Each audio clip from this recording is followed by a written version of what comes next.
I approached the counter and asked the clerk if there were any messages for me.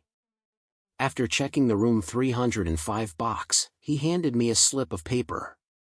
As I read it, two men who had been seated in the lobby when I entered stood up and came toward me. The note instructed me to contact Detective Howard Miller and provided a phone number. Approaching from either side, the two men introduced themselves. The man on my right, Detective Larson, flashed his badge, while the other, Detective Phillips, stood quietly beside him. "Are you Frank Thomas?" Detective Larson asked. "Yes," I confirmed, curious about their sudden appearance. "How can I help you?"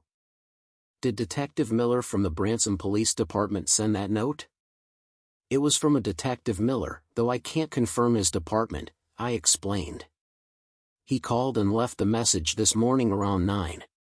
When I didn't return his call, Ed was contacted to track me down."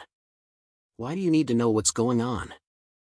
"Could you please indulge us for a moment and answer the question?" Between 8 and approximately 9 in the morning, I had breakfast at the hotel restaurant with a few acquaintances. From 9 until noon, I participated in a seminar held in one of the hotel's meeting rooms.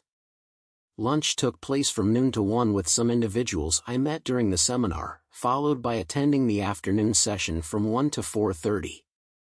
The cocktail hour following the seminar ran from 4:30 to 6 o'clock.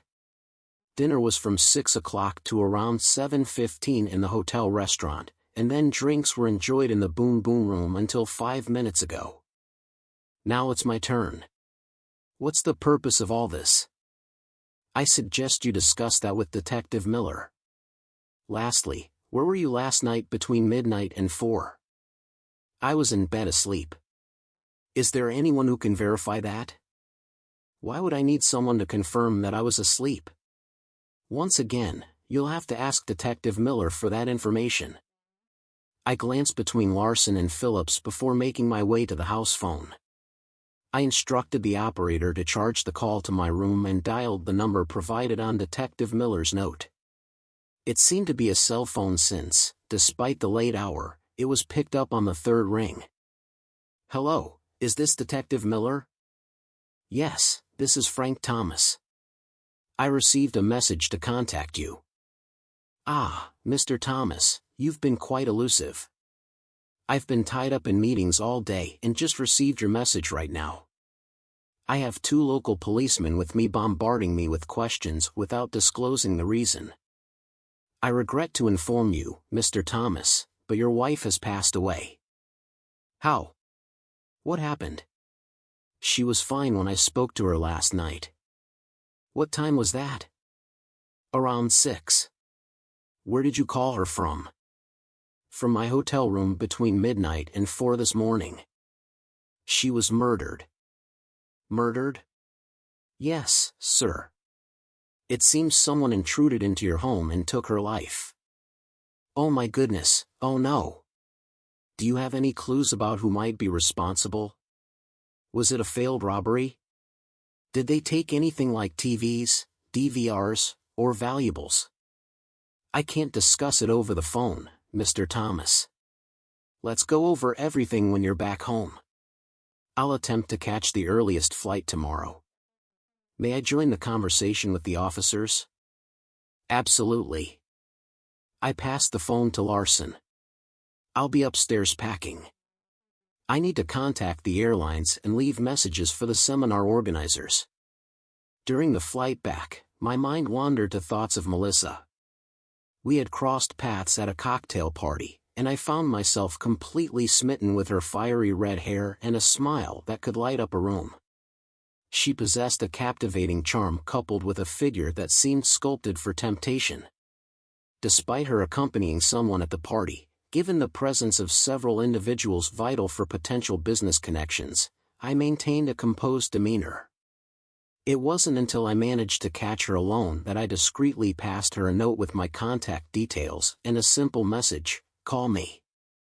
To my surprise, she dialed my number the very next day. Questioning my presumption that she would reach out, I replied, "Nothing ventured, nothing gained." And there's a British military motto that seems apt for this scenario: who dares, wins. How could I met someone so boldly confident? She mused. You shouldn't, really, after exchanging addresses. I fetched her for dinner at 6 o'clock that evening. Melissa encompassed the complete package: beauty, humor, charisma, and intelligence. By our third date, she informed me that we'd be dining in, with me just needing to bring the wine. As the evening drew to a close and the wine bottle emptied, she took my hand and uttered, I trust you hadn't planned on an early departure. We must explore whether we have a future together. She took me to her bedroom and started an unforgettable night. This woman was insatiable. But I must have met her expectations, because the next morning, after another meeting, she noted, You're fine with me. 9 months later, we exchanged vows. My thoughts were interrupted by an announcement about the preparations for boarding. Please make sure that the backs of your chairs and pull-out tables are in an upright position. I had phoned Miller in advance to inform him of my flight details and its arrival time. Both he and his partner, Detective Paulson, were present to greet me upon disembarking from the plane. Following the introductions, he suggested that I join them at the station. I countered that I would retrieve my car from the parking garage and either follow them or meet them at the station. However, he insisted that they would prefer me to accompany them.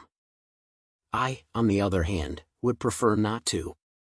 My car is here, I am here, and it seems unnecessary for me to travel downtown with you only to return here to retrieve my car. Unless I am being arrested, I intend to retrieve my car. One might question why you're not exhibiting more cooperation, Mr. Thomas. No one in my situation would hesitate. How about we cut to the chase? My wife's been killed, and we both know I'm a suspect despite being nearly 400 miles away, with solid evidence to prove it. We're aware you've got officers from last night checking every detail I provided before reaching out to you. You didn't disclose anything about my wife's fate during our last conversation, only hinting we'd discuss it upon my return. Now you want me to abandon my car here?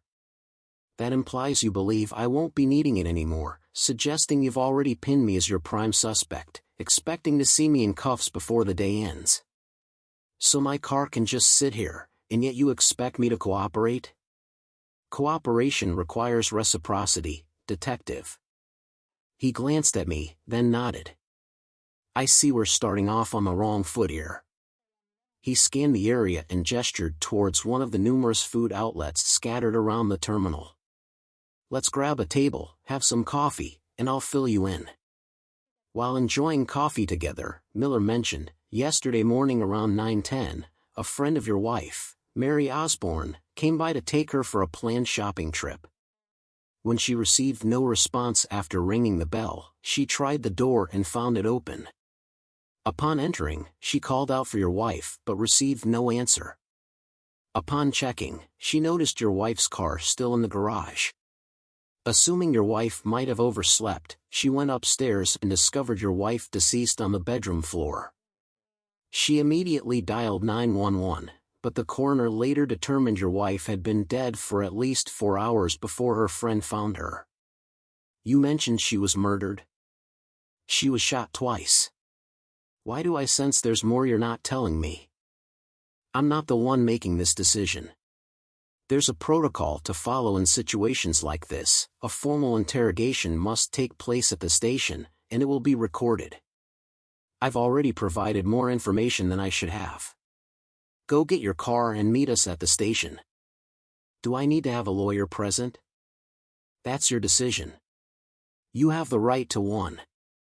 As a police officer, I must admit I'd prefer if you didn't exercise that right.